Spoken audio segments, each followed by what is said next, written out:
As part of proactive efforts to better contain the potential spread of Omicron, health authorities here are stepping up their COVID-19 testing campaign nationwide. For more, I have Chun Song-cho standing by. Song-cho, welcome.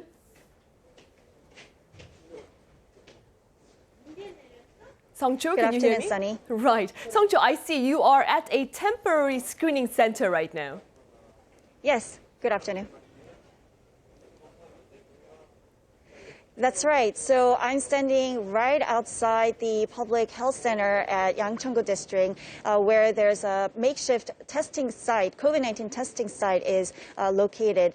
Well, it's Thursday afternoon. It usually means a slow day for clinics and public health centers, but that's not the case these days.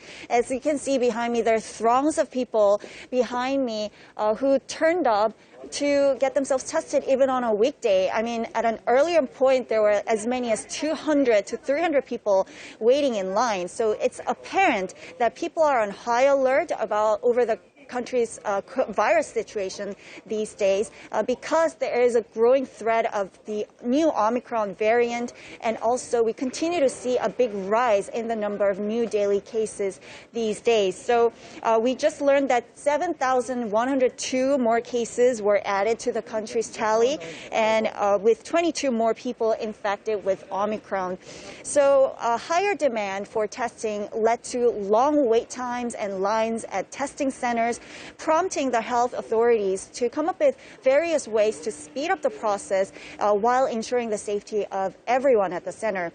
So, for instance, people now can fill up the registration form online, and also the social distancing and the mask mandate is enforced at all times as well. Now, if you're in South Korea, you have the benefit of having access to free testing at a public health center near you.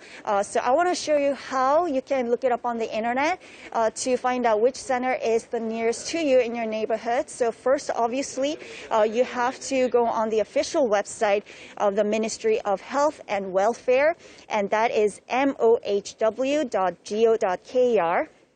And there's a tab where you can see the list of all the testing centers in operation. And if you write down the name of your town or the address, it will give you a selective list of centers that are closest to you with their locations and times of operation. Well, usually they operate 9 a.m. to 9 p.m. on weekdays and 9 a.m. to 6 p.m. during weekends. But you may want to check the time in advance because it may vary depending on the regions and centers. And also, another useful tip, if you want to save time, is to check the Smart Seoul map on the internet, because it is a map of Seoul indicating which centers are busy at the moment. So it will be very useful when you're trying to decide which centers to visit amongst the options that you have.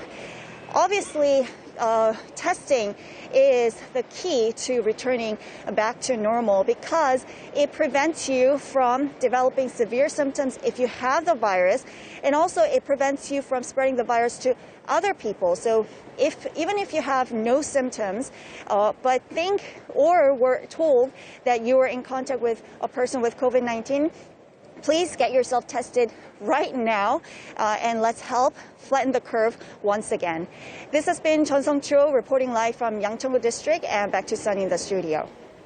All right, Song-cho, thank you very much for that essential information. And again, our sincere gratitude to all those at the front lines of the pandemic.